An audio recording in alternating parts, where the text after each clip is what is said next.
When the judge asked if I had anything else to say, I didn't speak. I just handed over one document, one piece of paper that made the entire courtroom fall silent. 30 seconds later, the bailiff walked out and came back with 2 police officers, my parents' faces frozen, pale, cornered. I'm Claire Morgan. I served 25 years in Cyber Command. I came home expecting to be welcomed. Instead, I was erased. From the will, from the house, from the family name. But I didn't come back empty-handed. I came back with proof of forged deeds, laundered money, and a betrayal deeper than blood. What would you do if your own family tried to erase you from existence? Drop your thoughts below. Have you ever had to fight for something that should have been yours by right? Let's talk about it. I stepped out of the taxi with my military duffel slung across my shoulder, my uniform still crisp, as if it had just been folded in a farewell ceremony. The early autumn air in Virginia brushed against my face with the scent of damp leaves and the chill of memories yet to be named. I hadn't even set foot on the porch when I heard the phone ringing somewhere behind the door. 10 seconds later, I saw my younger sister, Brittany Collins, step out. She didn't smile. She didn't hug me. She simply held the phone to her ear, her eyes cold and metallic, sliding past me without stopping. "I'm calling the police." She said, her voice so calm I thought I'd misheard. "There's a stranger attempting to trespass, claiming to be family." I stood still, my combat boots halted just in front of the black iron gate, one corner of it rusted. Above, the security camera swiveled slightly as if recognizing my face, a face this house had once seen grow up. But this time, the gate didn't open. No familiar beep, no greeting, only a thick, suffocating silence. I pressed the intercom. "Brittany." I said, my voice hoarse. "It's me. Claire." No response. I tried again. This time, a door opened, but not the gate, the front door.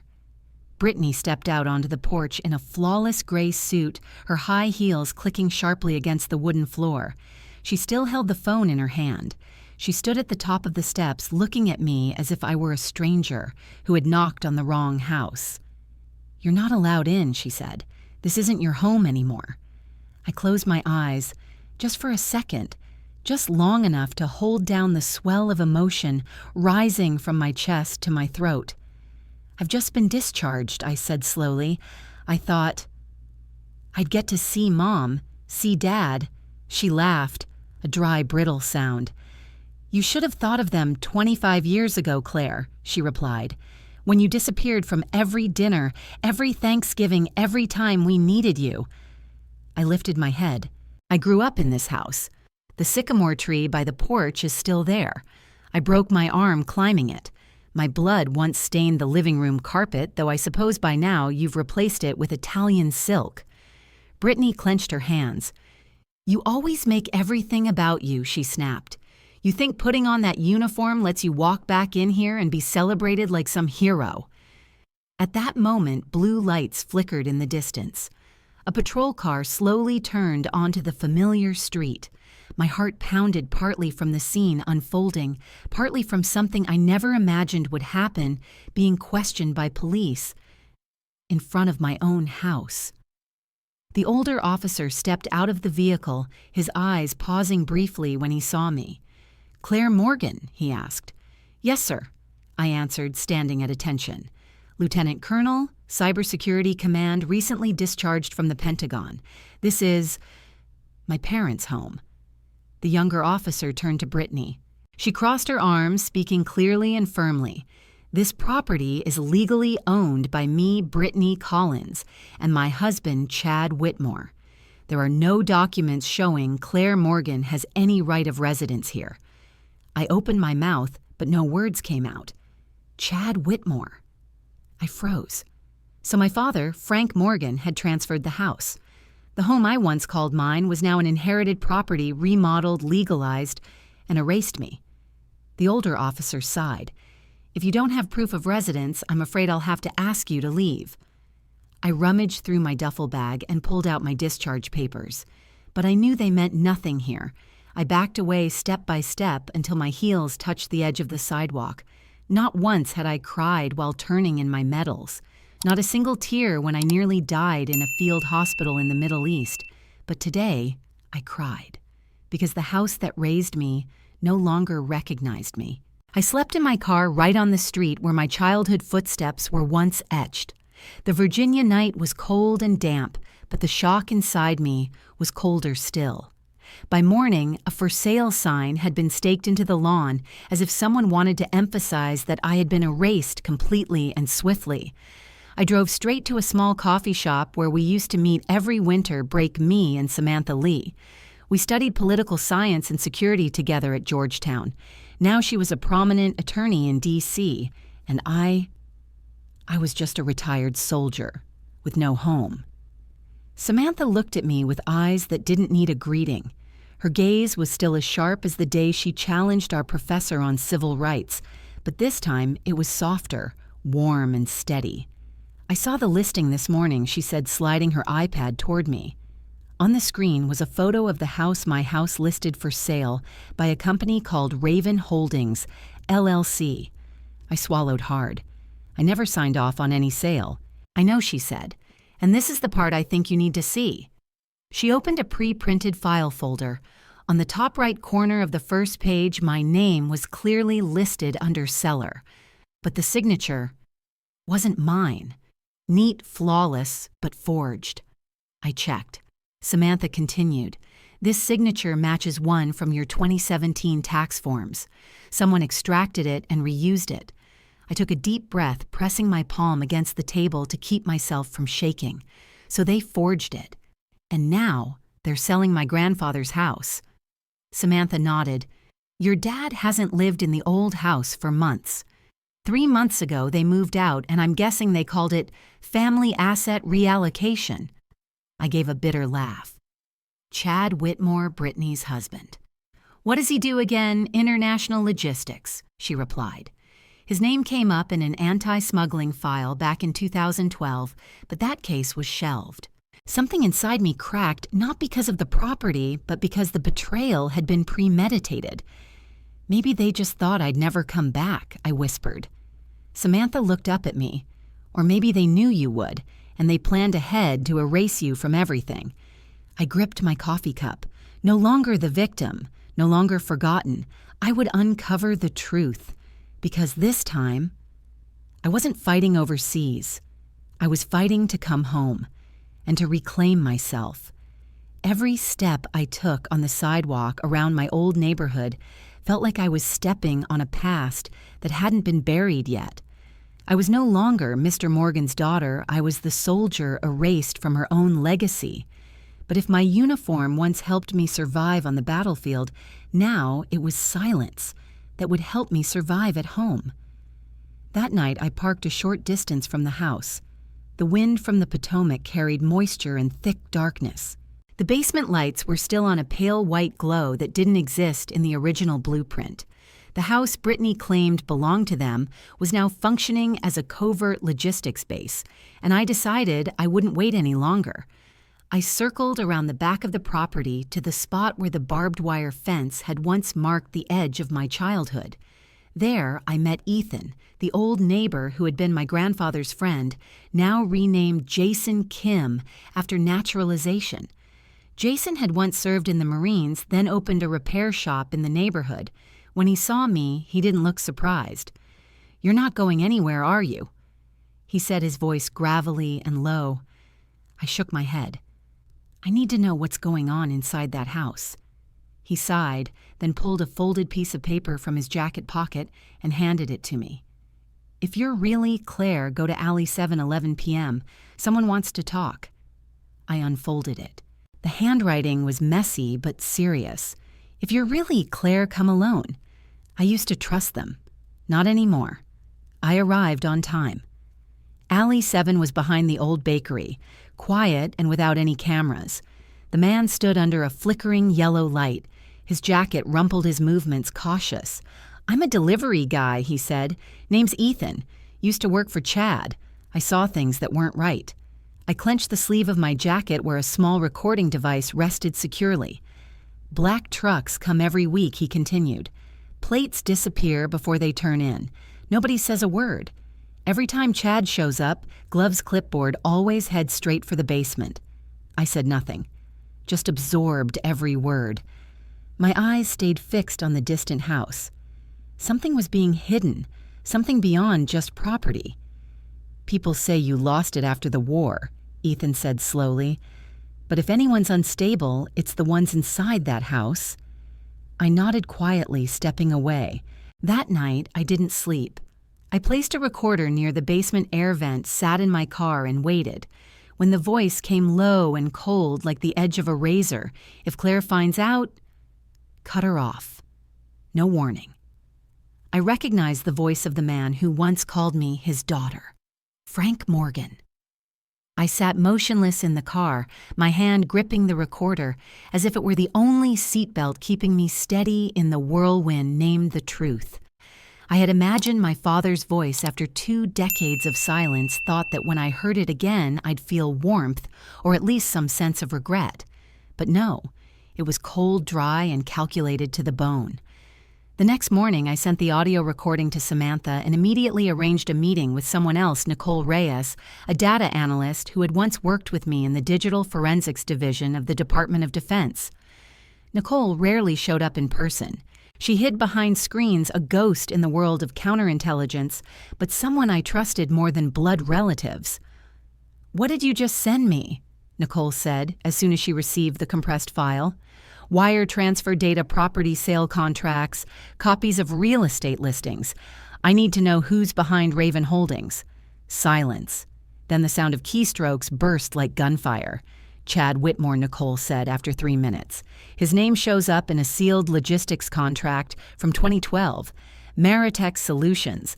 The company he ran was suspected of using fake credentials to bid for a defense contract, but the case was dropped.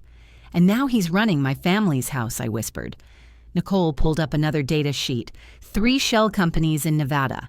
Monthly transfers to a single account under the name Brittany Collins. I held my breath. My sister. The one who used to tie my hair before graduation. The one who cried when I boarded the plane to Afghanistan for the first time. "You sure?" I asked. Nicole didn't answer. She sent a screenshot, a bank statement. The transactions lined up exactly with the timeline of the forged property transfer documents. I called Samantha. "There's something I want you to look at." The signature on the deed transfer. She zoomed in, then compared it to my 2017 tax return signature. Identical down to every curve, she said quietly. "They reused your old signature." A copy pasted onto the house sale document. I clenched the phone. "My dad used to run a chain of real estate offices back in the 90s, I said. "They have the tools, the seals, the templates. All they needed was for me to be absent. Now I had the audio, the money trail, the signature, and a name. Chad, Brittany, Frank. 3 people, 1 network, 1 conspiracy. And me, the one they thought would never come back. I used to think I would return in silence. That maybe all I needed was to open the old doorstep across the familiar threshold and everything would fall back into place, a warm meal, my mother's voice calling the living room lights. But now, all I had was a file thick and ice-cold, full of evidence that would make any federal prosecutor frown by page 3. Samantha and I sat across from each other in her office, the desk lamp casting a golden glow on the documents, as if trying to warm the chill creeping into my fingers. "We'll file it with the OIG, the Office of the Inspector General at the Department of Defense," Samantha said, her voice steady. "From this point on, it's beyond family. It's federal." I nodded. "They didn't just steal a house," I said. "They used my identity, a retired service member with top-secret clearance, to engage in defense contract fraud. This is no longer personal." The file included an audio recording of Frank Morgan, my father, ordering to erase all traces, wire transfers from shell companies to Brittany's account, forged signatures on sale documents, and matching contract copies from Maritech Solutions with the withdrawn 2012 case file. "I've packaged everything," Samantha said, pushing a sealed envelope toward me, security stamped. "Send it via priority mail request, hand delivery confirmation." I picked it up. It wasn't heavy, but it carried the weight of a chapter in my life I could no longer file away like before. 3 days later, I received an automatic reply from the OIG's internal system, submission received, forwarded to preliminary investigator. All further correspondence will proceed through secure channels. Samantha called at the same time. They responded faster than expected, she said. And Claire, we need to prepare for what I asked. She exhaled slowly. For a confrontation where this time the law is on your side. I pressed my lips together, a strange sensation rising in my chest, not anger, not pain, but the calm of someone who has locked the chamber, loaded the round, and is ready to enter a battle. They never should have had to fight if their family had ever chosen the truth. Fairfax City Hall in the morning carried a solemn, weighty silence.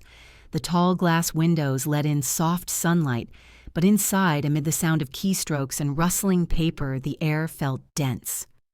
I walked in with Samantha, my uniform crisp medals aligned neatly on the left side of my chest. But this time, they weren't a shield. They were living proof of the years I had been absent from the place I was meant to belong. We're filing an emergency motion to freeze all transactions related to the property at 1127 Chestnut Street, Samantha said, placing a thick file on the intake desk.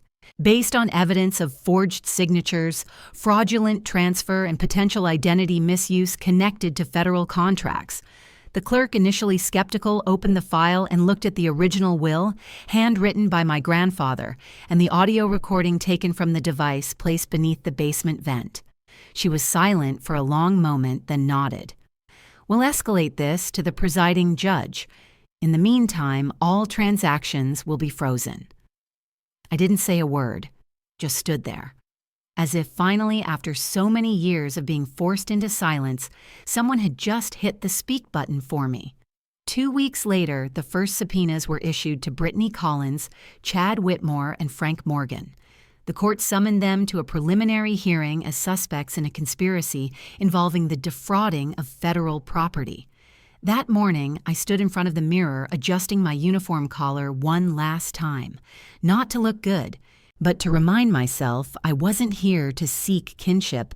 I was here to restore my honor. The courtroom was small but packed.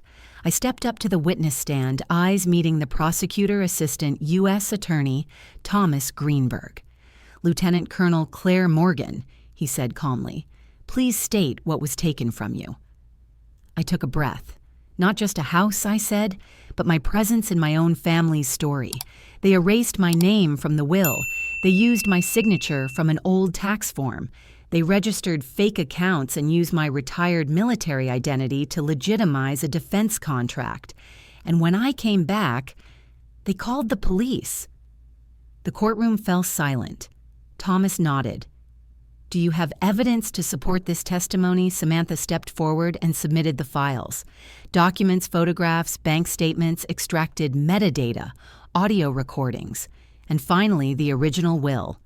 On it, my grandfather's trembling handwriting, "This house belongs to Claire, the child who never truly left it in her heart."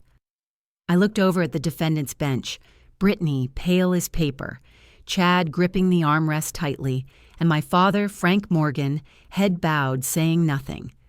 The hearing ended in silence, but inside me there was a sound soft but unmistakably clear. Justice had just entered the room. Justice doesn't arrive with slammed fists on the table.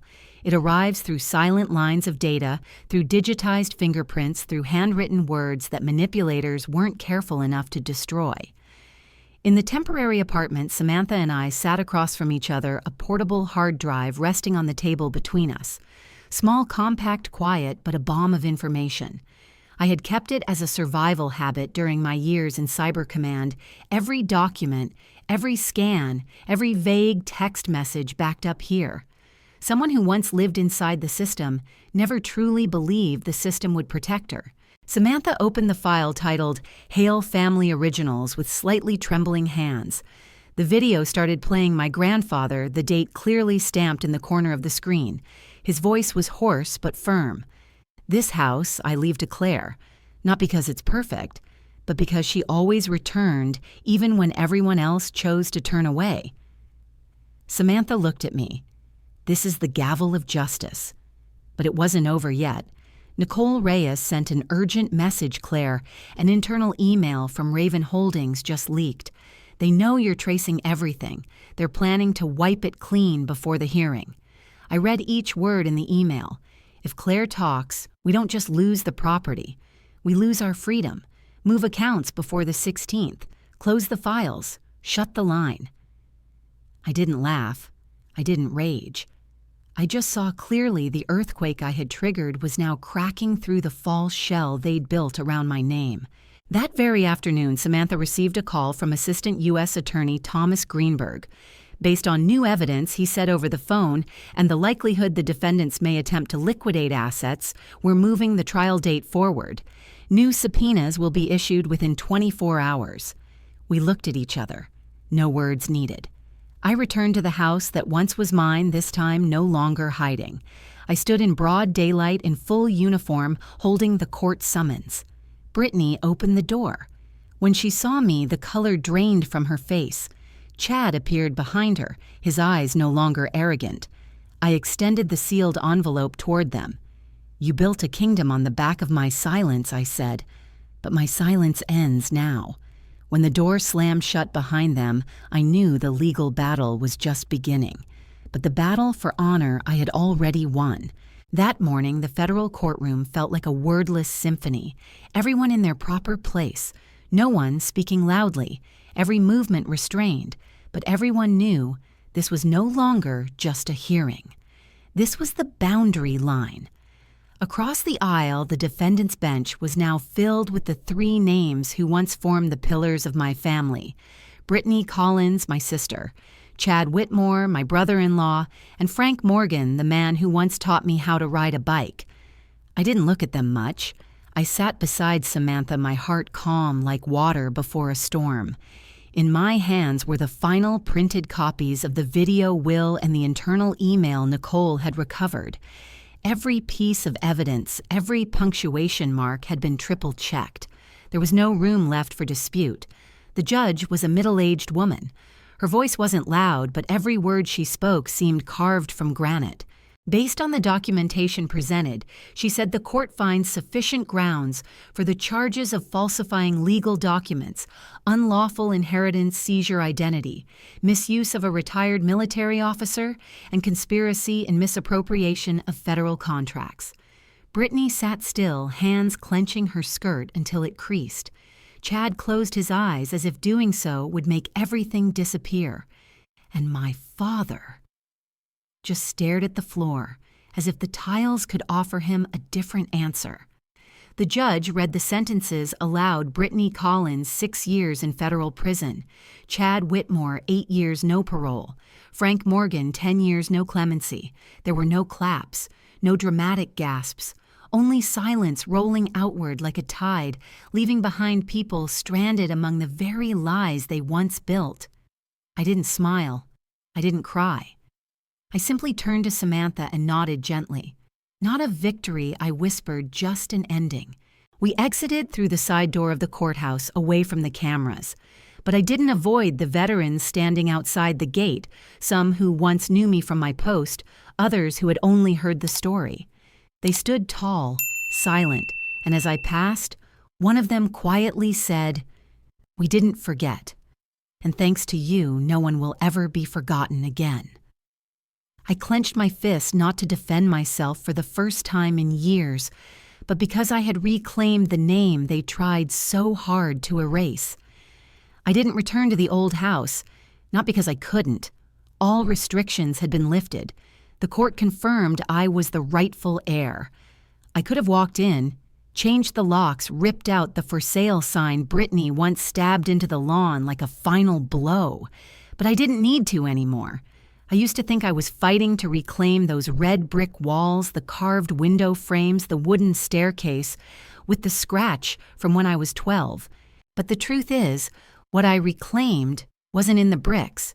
It was in my name, Claire Morgan, a name that had once been erased, blurred, misspelled in legal documents, but never forgotten in my own memory. A week after the verdict, I stood before the black granite wall at the National Military Honor Library, where names of individuals with exceptional contributions to national security were engraved. I used to pass this place back when I was a first-year cadet, heart-pounding eyes, avoiding the names as if I hadn't yet earned the right to look. But now I stood still, one hand resting gently on the newly carved inscription, Lieutenant Colonel Claire Morgan, Cyber Command, Valor, Service, Integrity. I didn't need anyone to read it aloud, no reporters, no family. I just needed the silence to finally hear my heartbeat without bracing for defense. That day the sun was soft. I left the library grounds and sat on a modest wooden bench near the entrance. In my hands was a letter from someone I never thought would write to me again, my mother. The handwriting was familiar, still neat and deliberate, like the Christmas cards she used to write me in 4th grade.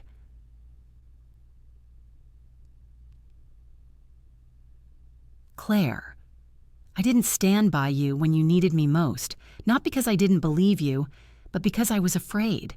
Afraid of what your father and Brittany were capable of.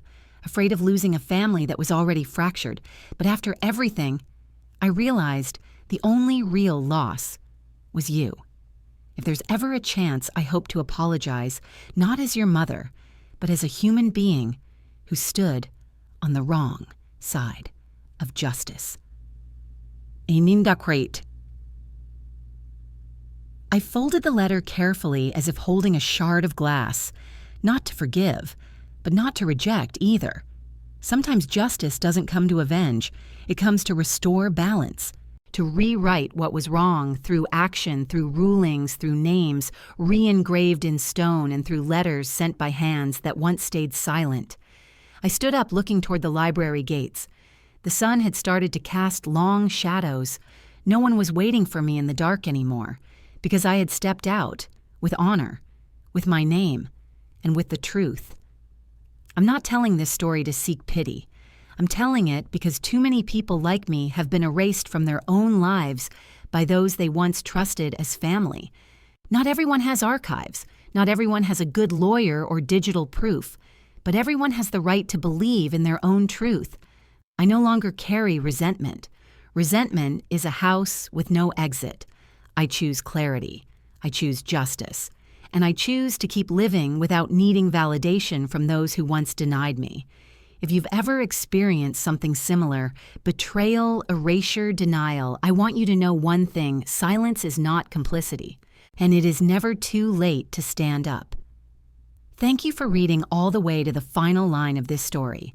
If Claire Morgan's story resonated with you, please like to help spread the value of truth. Comment if you've ever felt erased by your family or by society. Share if you believe someone out there needs to read this right now. And if you somewhere out there are still finding your way back to your name, I just want to say, you are not alone.